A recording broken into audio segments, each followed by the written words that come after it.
Hello ಎಲ್ಲರೂ ಹೇಗಿದ್ದೀರಾ? I hope ಎಲ್ಲರೂ ಚೆನ್ನಾಗಿದ್ದೀರಾ ಅಂತ ಭಾವಿಸ್ತಿದ್ದೀನಿ. Welcome back to my YouTube channel. So ನಾವಿವತ್ತು 44th ಎಪಿಸೋಡ್ನ ಎಕ್ಸ್ಪ್ಲೈನ್ ಮಾಡ್ತಿದ್ದೀನಿ. ಈಗ ಇಲ್ಲಿ ನಮಗೆ ನನ್ನ ಫ್ರೆಂಡ್ನ ತೋರಿಸ್ತಾರೆ. ಇಲ್ಲಿ ನನ್ನ ಫ್ರೆಂಡು ಮೊಬೈಲ್ನ ನೋಡ್ಕೊಂಡು ಹೇಳ್ತಿರ್ತಾರೆ, ಇದೇನಿದು ಇಷ್ಟೊತ್ತಾದ್ರೂ ಇವರಿಬ್ರು ಬರ್ಲಿಲ್ವಲ್ಲ, ಇಷ್ಟೊತ್ತಿಗೆ ಇವರಿಬ್ರು ಬರ್ಬೇಕಿತ್ತಲ್ಲ ಅಂತ ಅವರೇ ಮಾತಾಡ್ಕೋತಿರ್ತಾರೆ. ಅದೇ ಟೈಮ್ಗೆ ನನ್ನ ಕೂಡ ಅಲ್ಲಿಗೆ ಬರ್ತಾಳೆ. ಇಲ್ಲಿ ನನ್ನ ಒಳಗಡೆ ಬಂದಾಗ ಅವಳ ಕೈ ತುಂಬಾ ಗಿಫ್ಟ್ ಬ್ಯಾಗ್ಸ್ಗಳಿರುತ್ತೆ. ಇಲ್ಲಿ ಅವಳು ಹೇಳ್ತಿರ್ತಾಳೆ, ನನ್ನ ಪ್ರೀತಿಯ ಫ್ರೆಂಡ್ಸ್, ನಿಮ್ನೆಲ್ಲರನ್ನು ನಾನು ತುಂಬಾ ಮಿಸ್ ಮಾಡ್ಕೊಂಡೆ. ಇಲ್ಲಿ ನನ್ನ ಬಂದಿರೋದನ್ನ ನೋಡಿ ಅವ್ರ ಫ್ರೆಂಡ್ಸ್ ಎಲ್ಲ ಫುಲ್ ಖುಷಿಯಾಗಿ ನೇನ ಹತ್ರ ಓಡ್ ಬಂದು ಹಗ್ ಮಾಡ್ಕೋತಿರ್ತಾರೆ.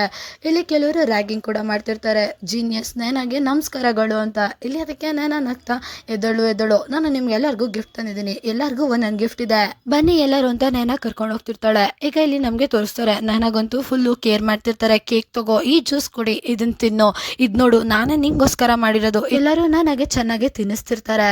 ಇಲ್ಲಿ ನಾನು ಒಂದು ಜ್ಯೂಸ್ದು ಗ್ಲಾಸ್ ಇಟ್ಕೊಂಡು ಎಲ್ಲರೂ ಚಿಯರ್ಸ್ ಮಾಡೋಣ ಅಂತ ಹೇಳಿದಾಗ ಎಲ್ಲರೂ ಚಿಯರ್ಸ್ ಮಾಡ್ತಿರ್ತಾರೆ.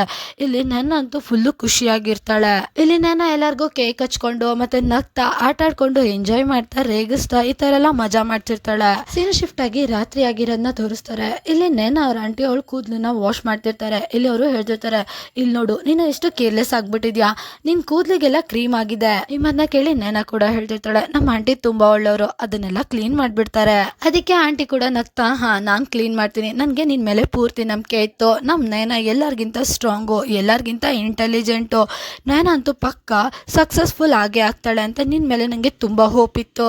ನೇನ ಎಷ್ಟು ಮುದ್ದಾಗಿರೋ ಹೆಸರು, ಅಜ್ಜಿ ನಿಜವಾಗ್ಲೂ ತುಂಬಾ ಯೋಚನೆ ಮಾಡಿ ನಿನ್ಗೆ ಈ ಹೆಸರನ್ನ ಇಟ್ಟಿರೋದು. ಇಲ್ಲಿ ನೇನಾಗೆ ಅಜ್ಜಿ ವಿಷಯ ಬಂದಿದ ತಕ್ಷಣ ಕಣ್ ತುಂಬಾ ನೀರ್ ತುಂಬ್ಕೊಂಡ್ಬಿಡುತ್ತೆ. ಇಲ್ಲಿ ಆಂಟಿ ಕಂಟಿನ್ಯೂ ಮಾಡ್ತಾ ಹೇಳ್ತಿರ್ತಾರೆ, ನೇನ ಅಜ್ಜಿ ಯಾವಾಗ್ಲೂ ಹೇಳ್ತಿದ್ರು, ನೇನ ತುಂಬಾ ಸ್ಟ್ರಾಂಗು, ತುಂಬಾ ಇಂಟೆಲಿಜೆಂಟು, ಏನೇ ಪ್ರಾಬ್ಲಮ್ ಬಂದ್ರು ಎಲ್ಲ ಅವಳಿಗೆ ಅವಳೇ ಸಾಲ್ವ್ ಮಾಡ್ಕೋತಾಳೆ. ಅಜ್ಜಿ ಯಾವಾಗ ಮೊದ್ಲೇ ಬಾರಿಗೆ ನಿನ್ನ ನೋಡಿದ್ರು ಅವರು ನಿನ್ನ ಎತ್ಕೊಂಡು ಜೋರಾಗಿ ಎದೆಗೆ ಅಪ್ಕೊಂಡ್ರು. ಇಲ್ಲಿ ನಾನು ಈ ಮಾತನೆಲ್ಲ ಕೇಳುವಾಗ ತುಂಬಾ ಎಮೋಷನಲ್ ಆಗ್ಬಿಟ್ಟಿರ್ತಾಳೆ. ಇಲ್ಲಿ ಆಂಟಿ ಕಂಟಿನ್ಯೂ ಮಾಡ್ತಾ ಹೇಳ್ತಿರ್ತಾರೆ, ನಾನು ನಿನ್ನ ಮೊದಲೇ ಸತಿ ನೋಡಿದಾಗ ನೀನು ತುಂಬಾ ಚಿಕ್ಕವಳು, ನಾನಂತೂ ಬೇಡ ಅಂತಾನೆ ಹೇಳ್ತಿದ್ದೆ, ಆದ್ರೆ ಅಜ್ಜಿನೇ ಡಿಸೈಡ್ ಆಗಿದ್ದು ನಿನ್ನನ್ನ ಸಾಕ್ಬೇಕು ಅಂತ. ಇವತ್ತೇನಾದ್ರೂ ಅಜ್ಜಿ ಬದುಕಿದ್ರೆ ಅಂತ ಹೇಳ್ಕೊಂಡು ಆಂಟಿ ಕೂಡ ಸ್ವಲ್ಪ ಎಮೋಷನಲ್ ಆಗ್ಬಿಡ್ತಾರೆ. ಆಮೇಲೆ ಅವರು ನೇನ ಕಡೆ ತಿರುಗಿ ನೋಡಿದಾಗ ಇಲ್ಲಿ ನೇನ ಮಲ್ಕೊಬಿಟ್ಟಿರ್ತಾಳೆ. ಆಂಟಿನೇ ನನ್ನ ಒಂದ್ 2-3 ಸತಿ ಇಬ್ರು ಸತಿಗೆ ಟ್ರೈ ಮಾಡ್ತಾರೆ. ಆದ್ರೆ ನೇನ ಡೀಪ್ ಆಗಿ ಮಲ್ಗಿರೋದನ್ನ ನೋಡಿ, ಮಲ್ಕೋ ಮಗ್ಳೆ, ಆರಾಮಾಗಿ ಮಲ್ಕೋ, ನಾಳೆ ನೀನು ಎದ್ದಾಗ ಹೊಸ ದಿನನ ನೀನು ಹೊಸ ತರ ಸೆಲೆಬ್ರೇಟ್ ಮಾಡು, ಎಲ್ಲ ನಿನ್ಗೆ ಒಳ್ಳೇದಾಗ್ಲಿ. ಇಲ್ಲಿ ನಮ್ಗೆ ಗೊತ್ತಾಗುತ್ತೆ ನೇನ ಮಲ್ಗಿರಲ್ಲ, ಅವಳು ಮಲ್ಗಿರೋ ತರ ಆಕ್ಟ್ ಮಾಡ್ತಿರ್ತಾಳೆ. ಅವಳ ಮನ್ಸಲ್ಲಿ ಅವಳೆ ಹೇಳ್ಕೊತಿರ್ತಾಳೆ, ಬ್ಲೂಮಿಂಗ್ ಸಿಟಿ ನನ್ ಕನ್ಸು, ಆದ್ರೆ ಸಾನ್ ವ್ಯಾಲಿ ಯಾವತ್ತಿದ್ರು ನನ್ ಮನೆ ತರ, ಇಲ್ಲಿರೋರೇ ನನ್ ನಿಜವಾದ ಫ್ಯಾಮಿಲಿ, ಇವರೇ ರಿಯಲ್ ಫ್ಯಾಮಿಲಿ ನನ್ಗೆ ಅಂತ ಹೇಳ್ಕೊಂಡು ಅವಳು ಸ್ಮೈಲ್ ಮಾಡ್ತಿರ್ತಾಳೆ. ಸೊ ಇಲ್ಲಿಗೆ ಈ ಎಪಿಸೋಡ್ ಕೂಡ ಎಂಡ್ ಆಗುತ್ತೆ. ನೆಕ್ಸ್ಟ್ ಎಪಿಸೋಡಲ್ಲಿ ಏನಾಯ್ತು ಅಂತ ತಿಳ್ಕೊಳ್ಳೋದಕ್ಕೆ ವೇಟ್ ಮಾಡಿ. Thank you for watching. Bye bye guys.